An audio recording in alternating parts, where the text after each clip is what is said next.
Joined now by Frank Cannon, president of the American Principles Project, for a conversation about the social conservative agenda in 2014. And Mr. Cannon, a political article yesterday referred to your group as, I'll quote, the advance guard of a planned big money effort by the religious right to push back on establishment efforts to minimize divisive issues like abortion rights and gay marriage. Is that how you would define your group?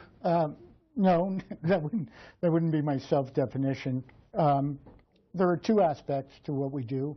We certainly do defend the inclusion of social issues within politics. We think that it's both right for the country and a political winner. But we also handle economic issues.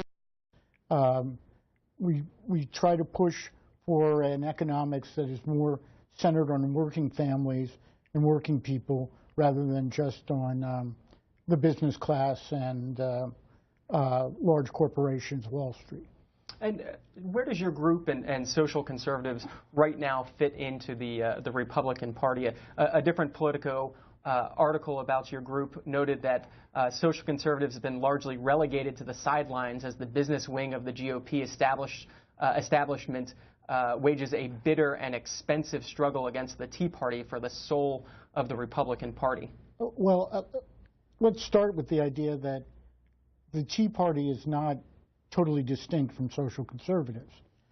A large portion of the Tea Party, 70% or so, are what you would call fusionist conservatives. They're both economic conservatives and social conservatives. The idea that social issues can be pushed aside in the Republican Party is suicidal thinking, because the great bulk of the rank and file workers within the party are from the social conservative wing of the party. It represents a large portion of the coalition that has been the conservative governing coalition going back to Reagan. And so what are the key issues that you're going to be talking about going into the 2014 election? What do social conservatives run on this year? Well, I think that, for example, on the abortion issue, there are a lot of ways in which the Democratic Party has abandoned its safe, legal, and rare stance and has become very extreme on the issue. There are common ground provisions like the 20-week bill that was passed by the House of Representatives and been introduced by Senator Graham in the Senate that goes to where 65% of Americans are, and that is saying that a baby in the 5th month of pregnancy, 6th month of pregnancy, when a child can feel pain, is not something that the bulk of Americans support. So legislatively, that's one area.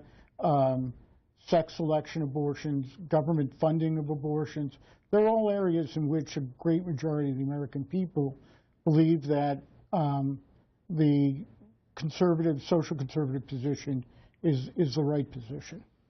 Are you concerned about Republicans who say that some of these issues are too divisive to run on, that Republicans should stick more to fiscal issues rather than some of these social conservative issues? Well, it's an interesting question, because the idea that the Republicans win on the economic issues is something that has been belied by the data coming out of the elections. That is, the Republicans are losing on the economic issues. They're losing with the very groups that they feel a need to reach out to, with young people, with women, with Hispanics. That the bulk of the problem that they have is with the idea that the American public think that Republicans are out of step with the concerns of working people. And their greatest problem is in the economic area, not in the social issue area. In fact, the groups they want to reach out to tend to be more conservative on social issues than the American public as a whole. We're talking to Frank